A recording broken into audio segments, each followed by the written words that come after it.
बिल्कुल। यहाँ आपकी कहानी का हिंदी अनुवाद है।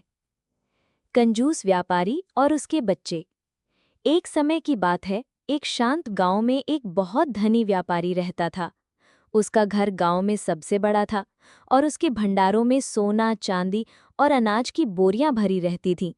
फिर भी अपनी अपार संपत्ति के बावजूद वो इतना कंजूस था कि गांव का हर आदमी उसे इसी नाम से जानता था। उसे धन से सबसे अधिक प्रेम था और वो कभी भी 1 रुपया खर्च करना नहीं चाहता था। व्यापारी के एक बेटा और एक बेटी थी। जैसे हर बच्चे की इच्छा होती है, वे भी खिलौने, मिठाइयाँ और अच्छे कपड़े चाहते थे। लेकिन जब भी वे अपने पिता से मांगते, वो उन्हें डांट कर चुप कर देता। पैसे जैसी बेकार चीज़ों पर क्यों खर्च करें? वो कठोर स्वर में कहता। धन बचाना चाहिए, खर्च नहीं करना चाहिए। हर रुपया एक बीज की तरह है और मूर्ख ही बीज को बर्बाद करते हैं। बच्चे अपने पिता को रात दिन सिक्के गिनते और मिट्टी के घड़ों में छिपाते हुए देखते हुए बड़े हुए। कभी वे सिक्कों को जमीन में गाड़ देता, तो कभी लोहे के संदूक में बंद कर देता। गांव वाले अक्सर हंसते और आपस में कहते, उसके पास सब कुछ है, लेकिन वो खुद भिखारी की तरह जीता है। समय बीतता गया और बच्चे बड़े हो गए। बेटी की शादी एक अच्छे परिवार में हुई, लेकिन व्यापारी ने उसे उचित दहेज देने से मना कर दिया। उसने उसे केवल कुछ कपड़े देकर विदा कर दिया। बेटा भी जब अपना व्यवसाय शुरू करना चाहता था, तो पिता ने उसे कोई मदद नहीं दी। अपना भाग्य खुद कमाओ, व्यापारी ने ठंडे स्वर में कहा। मुझसे एक सिक्के की भी उम्मीद मत करना। लेकिन समय किसी का इंतजार नहीं करता।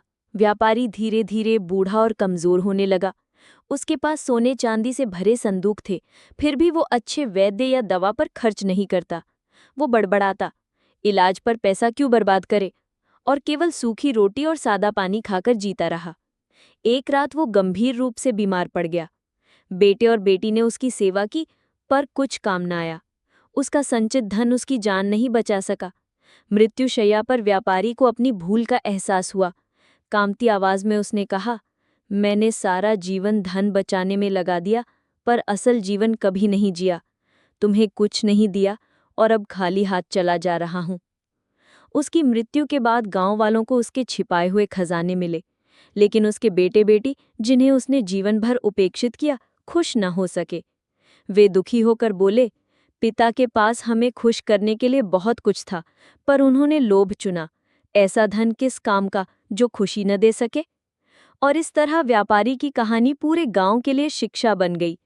धन जरूरी है, लेकिन प्रेम और उदारता उससे कहीं अधिक मूल्यवान है। अंत में छोटा सा नैतिक वाक्य भी जोड़ सकते हैं। धन अगर बांटा न जाए तो व्यर्थ है। क्या आप चाहेंगे कि मैं इस हिंदी वर्जन के लिए भी सीन